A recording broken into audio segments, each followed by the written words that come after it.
Putin ने परमाणु हमला करने वाला बम वर्षक निकाल लिया है।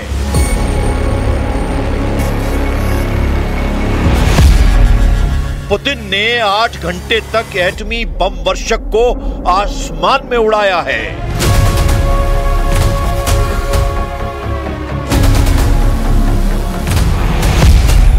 क्या पुतिन का एटमी अटैक शुरू होने वाला है? यही है वो बम वर्षक TU-95। एक नहीं, 2 हैं, मतलब डबल खतरा, डबल तबाही।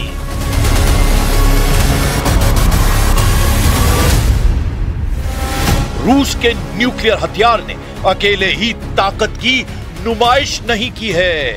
रूस के साथ चीन ने भी अपने जंगी हथियारों का भयानक ट्रेलर दिखा दिया है। रूस का बम वर्षक TU-95, चीन का बम वर्षक H-6, रूस का A-50 एयरक्राफ्ट, चीन का ZDK-03 हवाई राडार, रूस का जंगी जेट सुखोई 30, पुतिन जिनपिंग के एटमी हथियार, ऐसे बम वर्षक जिनके इंजन ऑन होते हैं तो कई देशों में हड़कंप मच जाता है, क्योंकि ये बम वर्षक परमाणु बमों के धमाके करते हैं।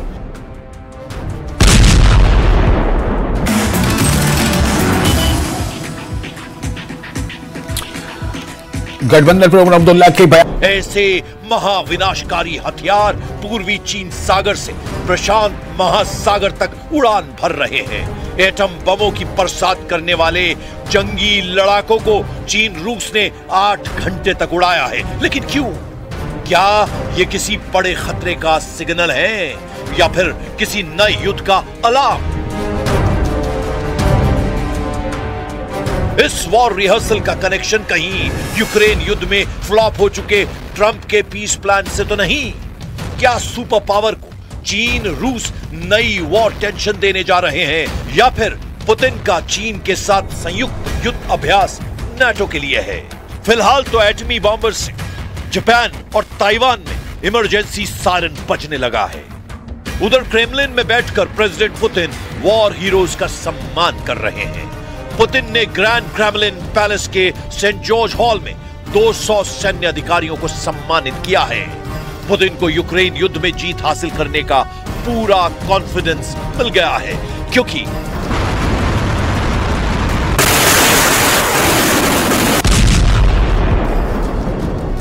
जैसे पुतिन यूक्रेन पर बम बरसा रहे हैं, वैसे ही अब ट्रंप ने जुबानी हमला शुरू कर दिया है। जैसे पुतिन मिसाइलों से यूक्रेन को दहला रहे हैं, वैसे ही ट्रंप ने यूरोपीय देशों को डरा दिया है। 2 कट्टर दुश्मनों का एक हो जाना कई मुल्कों के लिए मुसीबत बन चुका है। ट्रंप ने तो पुतिन से भी ज्यादा तीखे तेवर दिखाने शुरू कर दिए हैं। ट्रंप ज़ेलेंस्की पर इस कदर भड़के हुए हैं कि उन्हें यूक्रेन के शहरों के नाम तक याद नहीं आ रहे हैं। ट्रंप के दिए समझौता प्रस्ताव में ज़ेलेंस्की ने जब से बदलाव किया है, ट्रंप का माथा ठनक गया है। ट्रंप ने ज़ेलेंस्की को फौरन पुतिन के आगे सरेंडर कर समझौते की चेतावनी दी है। हालांकि इस वार्निंग के दौरान ट्रंप को यूक्रेन के शहरों के नाम ही याद नहीं आ रहे थे। ट्रंप सिर्फ यूक्रेन की राजधानी कीव की बातें करते रहे, जबकि उन्होंने पुतिन को यूक्रेन का डॉनबॉस रीजन देने का प्रस्ताव दे रखा है। जब व्हाइट हाउस और क्रेमलिन एक स्टेज पर हैं, फिर भी युद्ध क्यों रुक नहीं रहा? यूक्रेन नए जोश और नई रणनीति से रूस को बराबर की टक्कर देने लगा है। यूक्रेन के राष्ट्रपति ज़ेलेंस्की न पुतिन से डर रहे हैं, न ही ट्रंप की सुन रहे हैं। अचानक ज़ेलेंस्की को कौन सी पावर मिल गई है? अचानक ज़ेलेंस्की ने ट्रंप की दी सभी चुनौतियां क्यों कबूल कर ली हैं? क्या ट्रंप का पुतिन को फेवर देना बहुत बड़ी फाइट की वजह बनने जा रहा है? मामला तेजी से बिगड़ता जा रहा है। यूक्रेन का साथ दे रहे यूरोपीय देशों ने ट्रंप के खिलाफ हल्ला बोलना शुरू कर दिया है। फ्रांस, जर्मनी, ब्रिटेन, इटली जैसे पावरफुल देशों ने सुपर पावर को लिमिट में रहने की वार्निंग देनी शुरू कर दी है। अमेरिका की राष्ट्रीय सुरक्षा रणनीति पर बयान देते हुए जर्मन चांसलर ने ट्रंप को जो जवाब दिया है वो तंग करने वाला है। Manches darin ist nachvollziehbar, manches darin ist verständlich, manches darin ist für uns aus der europäischen Sicht inakzeptabel. Dass die Amerikaner nun die Demokratie in Europa retten wollen, dafür sehe ich keine Notwendigkeit. Das, wenn sie zu retten wäre, das würden wir schon alleine hinbekommen. Trump जब तक युद्ध समझौता करवाने का दम भर रहे थे, तब तक उन्हें यूक्रेन के पलड़े में माना जाता रहा। ट्रंप के साथ नेटो देश मिलकर यूक्रेन खेमे को पुतिन के सामने कभी हल्का नहीं पड़ने दे रहे थे। लेकिन जब से ट्रंप के 28 सूत्रीय प्रस्तावों को यूरोपीय देशों ने पढ़ा है, तब से उनके पुतिन के खेमे में जाने की अटकलें लगाई जा रही हैं। जाहिर है, अमेरिका ने अगर रूस का रुख कर लिया है, तो यूक्रेन और नेटो के 31 देश मिलकर भी पुतिन को टक्कर देने की ताकत नहीं रखते।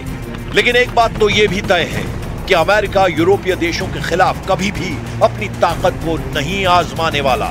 युद्ध में रूस को अकेले ही सबसे मोर्चा लेना होगा। इसीलिए नेटो फोर्सेस को पावरफुल बनाने का मिशन तेज कर दिया गया है। जर्मनी और रोमानिया ने नेटो के पूर्वी हिस्से में हवाई निगरानी का ऑपरेशन शुरू कर दिया है। जर्मनी ने रोमानिया में एयरफोर्स यूरोप फाइटर तैनात करने की जानकारी दी है, जिससे यूरोप में रूस के जंगी जेटों और मिसाइलों की एंट्री को रोका जा सके। Suntem pe deplin conștienți că aliații europeni trebuie să-și asume o responsabilitate mai mare în cadrul NATO pentru o abordare mai eficientă în ceea ce privește amenințările la adresa alianței noastre. De asemenea, explorăm împreună cu partenerul german noi modalități de colaborare în domeniul modernizării capabilităților de apărare, al întăririi posturii de descurajare și apărare la Marea Neagră și al sprijinului acordat Ucrainei și Republicii Moldova. Europe defence की रणनीति पर काम कर रहा है। NATO रूस से टकराने से पहले हथियारों को धार दे रहा है। उधर ज़ेलेंस्की ने अभी भी ट्रंप से उम्मीद लगा रखी है। ज़ेलेंस्की को यकीन है कि ट्रंप उनके और यूरोपीय देशों के बनाए प्लान पर सहमत हो जाएंगे। ज़ेलेंस्की ने शांति समझौते के 3 दस्तावेज बनाए हैं। पहले दस्तावेज में 20 पॉइंट्स हैं, जिनमें लगातार बदलाव किया जा रहा है। लेकिन जिन शर्तों में बदलाव नहीं, वो दूसरा दस्तावेज है जिसमें यूक्रेन की सुरक्षा की गारंटी मांगी गई है। ज़ेलेंस्की ने तीसरे दस्तावेज में यूक्रेन के आर्थिक विकास का प्लान तैयार किया है। ट्रंप के सुझावों में बदलाव करने के बाद ज़ेलेंस्की ने यह भी साफ कर दिया है कि वो रूस को 1 इंच भी जमीन नहीं देंगे। Можна підтвердити, що США вимагають, щоб Україна віддала Донеччину, як пише Axios. Передусім не США, а родоначальником цієї ідеї була Росія, щоб ми віддали свої території. Я на це вже відповідав. Безумовно, ми хочемо, щоб Америка в цій справі, в цій темі була на нашому боці. Америка медіатор тут, але ми, дивіться, Росія буде хотіти, щоб ми віддали наші території, а ми будемо захищати наші інтереси. लंदन, ब्रसेल्स के बाद रोम पहुंचे ज़ेलेंस्की ने इटली की पीएम जॉर्जिया मेलोनी से मुलाकात की है। इटली में ज़ेलेंस्की को सिर्फ मेलोनी ही नहीं, पोप लियो का भी साथ मिला है। पोप लियो ने ट्रंप की योजना को सिरे से खारिज करते हुए युद्ध समझौते में यूरोपीय देशों को अहम रोल निभाने का सुझाव दिया है। Veramente penso che il ruolo dell'Europa è molto importante. L'unità dei paesi europei è veramente significativo, specialmente in questo caso, no? Cercare un accordo di pace senza includere l'Europa nelle conversazioni, diciamo, non è realista. La guerra è in Europa e penso che le garanzie che si cercano anche di sicurezza oggi e nel futuro, l'Europa deve formare parte. Purtroppo non tutti lo capiscono così, però penso che c'è un'opportunità qui molto grande per i leader di Europa di unirsi e di cercare insieme soluzioni. Pope Leo ने Trump को यह चेतावनी भी दी है कि उनके फैसले से यूरोप और अमेरिका के पुराने गठबंधन पर बहुत बुरा असर पड़ सकता है, क्योंकि ट्रंप का बनाया शांति समझौता प्रस्ताव हर तरह से पुतिन को फायदा पहुंचा सकता है। इसीलिए पोप ने यूरोपीय देशों के बिना होने वाले समझौते का विरोध किया है। पोप लियो युद्ध के बाद से ज़ेलेंस्की से 3 बार मुलाकात कर चुके हैं। वहीं प्रेसिडेंट पुतिन से भी उन्होंने 1 बार फोन पर बात की है, लेकिन युद्ध संकट खत्म नहीं हो पाया। वहीं जब से ज़ेलेंस्की ने ट्रंप की योजना को मानने से इनकार किया है, यूरोपीय देश खुलकर उनके साथ आ गए हैं। नेटो ईयू से मिले समर्थन से यूक्रेन वॉर जोन में फिर से पलटवार करने लगा है। यूक्रेन ने हाल ही में रूस के किए दावे को खारिज करते हुए प्रोकोवस्क पर अपने कब्जे की जानकारी दी है। 16 महीने से चल रही लड़ाई, रूस के 1,56,000 सैनिक, लेकिन प्रोकोवस्क में रूस की जीत का दावा यूक्रेन ने खारिज कर दिया है। यूक्रेन के कमांडर इन चीफ अलेक्जेंडर सिरस्की ने ऐलान किया है कि प्रोकोवस्क में यूक्रेन पहले की तरह मजबूती से रूस से युद्ध लड़ रहा है। तब क्या पुतिन से रूस के कमांडरों ने झूठा दावा कर दिया था? यूक्रेन के कमांडर इन चीफ ने इसकी वजह समझाई है। कुछ हफ्ते पहले उन्होंने प्रोकोवस्क में अपनी सेना को 5 से 7 किलोमीटर तक शिफ्ट कर दिया था। इसीलिए रूस ने प्रोकोवस्क फ्रंट को खाली समझकर जीत का दम भर दिया। हालांकि अब फिर से प्रोकोवस्क में भीषण युद्ध छिड़ गया है।